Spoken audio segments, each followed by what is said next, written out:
Hey guys, welcome back to another video. Once again, we will be exploring true horror stories taken directly from various Reddit pages. For those who are new to the channel, I will be adding software to my voice to make it a little scarier, so don't be confused when I sound a little different. If you guys enjoy the video, be sure to subscribe, it really does help the channel grow. Without further ado, let's get started. They wanted to take my child. I sprinted through the cornfield, the stalks clawing at me like fingers. Behind me, I could hear them, smell the acrid burn of their torches. The mob. I clutched my child to my chest, the only thing she had left in the world. I, her mother, her protector. Grief had already tried to pull me below, and for a time I drowned in madness beneath the ruins of my life. The fever had stolen my whole kin, leaving just me and my babe. They wanted to take her from me, from her own mother. They thought I wasn't fit to care for her. I couldn't let them. I pressed the small body, wrapped in a potato sack, close to my heart. Crows burst from the stalks, black ink splattered against the gray sky. My lungs burned, my legs screamed in protest. To my left, something tore through the corn, snapping stalks as it came. The dogs, wicked beasts with teeth like rake tines, sniffing out my trail, eager to rip flesh from bone. They hadn't reached me yet, but they would. I had to reach the river before they were loosed. Sliding down the bank, I hit the mud hard, still clutching the babe. My dress soaked up filth, my blisters throbbed, but none of it mattered. Nothing but the silent child at my chest. Nothing else in this world worth a damn. The river lay ahead, but the crowd surged closer, their voices crashing like waves. Then, something worse. The handler's command rang out. The dogs charged. I scrambled up the embankment, my breath jagged. A dirt road cut through my path. A wagon charged toward me from the south, torchlight glinting off rifle barrels. They wouldn't dare fire. A gunshot shattered the thought. Mud exploded at my feet, spraying my legs. A second shot cracked into a nearby elm. They were trying to kill me. The river loomed ahead. I ran toward it, willing my body forward, but something inside me told me to look, to see. For the first time, I looked down at the babe. Pale, still, lips tinged purple. I stopped running, feet sinking into the soft, wet earth just steps from the riverbank. Dear God. Hands shaking, I peeled back the potato sack. A boy. My child had been a girl. The truth struck like ice water, numbness creeping deep into my bones. I had buried my child, beneath the cedars. I had wept at her grave, my body racked with grief. Scarlet fever had taken her, just as it had taken all the rest. And in my grief, in my madness, I had smothered this babe in its crib, then taken the body with me. The howls and shouts closed in, the night thick with the sound of my reckoning. They hadn't come for my daughter. The fog lifted, clarity dawning in my eyes.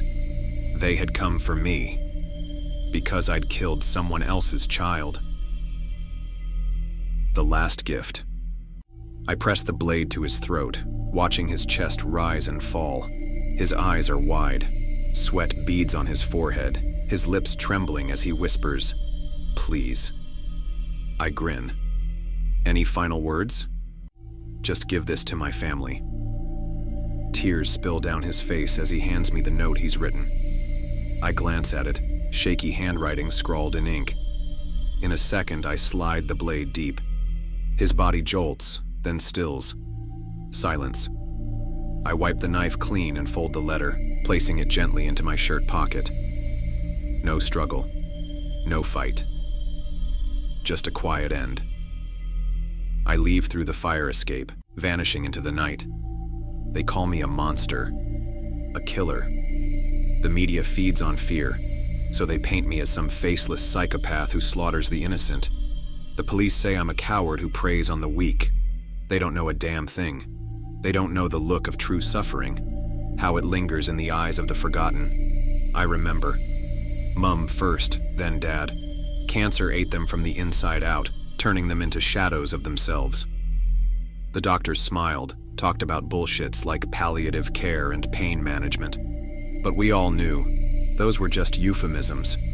They were dying slowly, drowning in agony, trapped in failing bodies they couldn't escape. They begged anyone to end it. But the law said no, calling it immoral. The hospital cared more about keeping their survival rates high, dragging out their suffering for the sake of statistics. I sat there helpless, watching them rot. The night Dad died, he clutched my hand, too weak to lift his own head. "If I were a dog, they'd have put me to sleep," he rasped. Then he was gone. I never forgot those words. I see them again in every person who begs for my knife. The ones drowning in pain, trapped in endless cycles of torment. The ones the world ignores, being forced to endure because the law says their suffering isn't enough. They thank me. Some cry with relief. Some smile through the pain. Some leave letters, not for me, but for the families who never listened. For the doctors who kept them breathing just to keep their numbers up. The police hunt me, but no one talks. Families don't grieve when I take the ones already lost. To them, I'm not a killer. I'm mercy. Oh, the man I just killed? He was a terminal pneumonia patient. The doctors said he had only 3 weeks before his lungs collapsed. In desperation, he called me. So I did my job. But society needs a villain, doesn't it? They need someone to hate, someone to chase. Fine. Let them call me a monster. At least I treat them as humans. I listen to them and I grant their wishes. The last gift of a swift, painless death. Whereas those greedy bastards still talk about morals while counting profits. So now, ask yourselves, who is the real monster? The man in my reflection never blinks. In my apartment, I barely paid attention to the bathroom mirror. The place was old and cheap, and I was too broke to be picky. The mirror was like everything else, stained, slightly warped, and permanently fogged in the corners. I only glanced at it in passing, never giving it much thought. Until the night I realized my reflection wasn't blinking. It happened while I was brushing my teeth. I had been staring absent-mindedly at my reflection when a strange feeling crept over me. Something was wrong, but I couldn't place what. Then it hit me. I blinked. My reflection didn't. I froze, toothbrush clutched in my hand. My eyes were burning from how long I had been staring, so I forced another blink, slow and deliberate. The man in the mirror held my gaze, his eyes wide and unblinking. I let out a nervous laugh, shaking my head. Maybe I had just imagined it.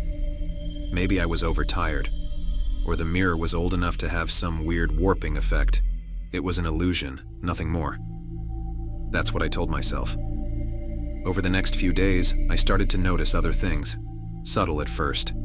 The tiniest delay in my reflection's movements, a hesitation before it matched my expression, a flicker like a buffering video before it snapped into place. And then one night, it smiled at me. I wasn't smiling. The change was so small, so fleeting, that I almost convinced myself it hadn't happened. But deep down, I knew better. Something was wrong with the mirror. I started avoiding it. I'd brush my teeth quickly, keeping my eyes down. I'd shower with the door open, towel draped over the glass to block my view. But no matter how much I ignored it, the feeling of being watched never faded. Last night, everything changed. I woke around 3 a.m., my throat dry, my body aching with exhaustion. Without thinking, I stumbled into the bathroom and flicked on the light. And I looked. I shouldn't have looked, because my reflection was already staring at me. It wasn't mirroring my sleepy confusion. It wasn't matching my sluggish movements. It was grinning. A slow, creeping smile stretched too wide across its face. And then, as I stood there, frozen, it blinked. But not normally. One eye, then the other. A cold wave of nausea rolled through me. My breath hitched. My hands clenched the sink so hard my knuckles went white. My reflection took a step forward. I flipped the light switch off and ran. I don't remember getting back into bed, only the sheer terror that kept me awake until morning. When I finally worked up the courage to check the bathroom, the mirror was empty. Not shattered, not removed, just empty. The sink, the tiled walls, the shower curtain, everything reflected perfectly. But I wasn't there. Then I heard it, a slow, wet footstep behind me, and another, and another. I didn't turn around. I couldn't. My body was locked in place, every nerve screaming at me to run, but something in the air, something thick, heavy, wrong, kept me frozen. My breath came in short, shallow bursts, my pulse pounding in my ears. The floor creaked. Whatever was behind me was getting closer. I squeezed my eyes shut. If I didn't look, maybe it wouldn't be real. Maybe I'd wake up in my bed and this would all be some fever dream. A long, slow exhale ghosted against the back of my neck. Not mine. The air around me felt colder, suffocating, like the walls were closing in. Then, a whisper. So close it could have been inside my own head. "You let me out." The lights flickered. The air smelled damp and rotten, like wood left to decay in a basement. I opened my eyes, and against every instinct, I turned around. There was nothing there. But in the mirror, my reflection was back. Only now, it wasn't mimicking me. It stood still, watching, as I slowly backed away. Then, just before I turned to run, it raised one hand and waved. The breath caught in my throat. My entire body screamed for me to move or to break the mirror, but I couldn't. I just stood there, staring at myself. Then, ever so slowly, my reflection lowered its hand and took another step forward. But I didn't. I felt it before I understood what was happening, an invisible force, something pulling at me, dragging me toward the mirror. My feet scraped against the floor as my reflection reached out, placing one hand flat against the glass. My body wasn't my own anymore. I tried to fight it, to move, to scream, but nothing came out. The reflection stepped out, and I stepped in. Cold. That's the first thing I felt. A freezing, suffocating blackness pressing in on all sides. The world outside the mirror distorted, colors bleeding into one another like wet paint. I slammed my hands against the glass, but it was solid, hard, and unyielding. On the other side, he turned to face me. My own face, my own body, but not me. He tilted his head, that sickening grin curling at his lips, then reached up and flicked off the bathroom light. Darkness swallowed me whole. I don't know how long I've been here.